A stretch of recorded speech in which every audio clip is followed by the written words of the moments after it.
داری به چی نگاه میکنی؟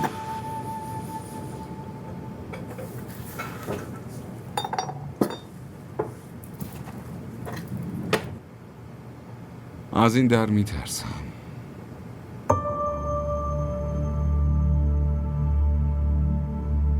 از همین جا بود که اومد تو.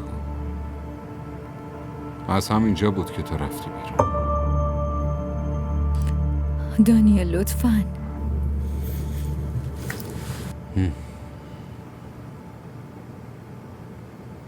چایی تو بخور دیگه.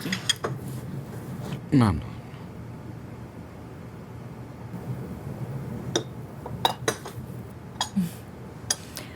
امروزم دوباره تا منو دیدی سیگارتو خاموش کردی. انگار هنوز ازم میترسی.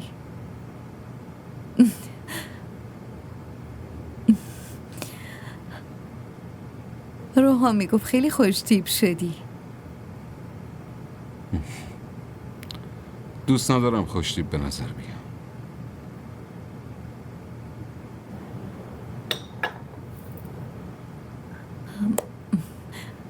میدونی امروز چه روزیه؟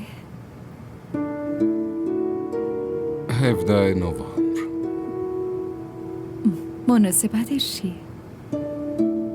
چه مناسبتیه؟ امروز سالگرد آشناییمون بود.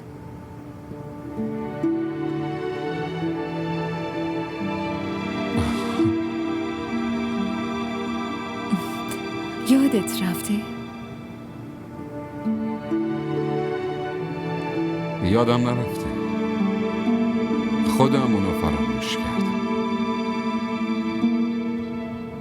تاریخی که گذشتی رفتی یادمه. اونو فراموش نمیکنم.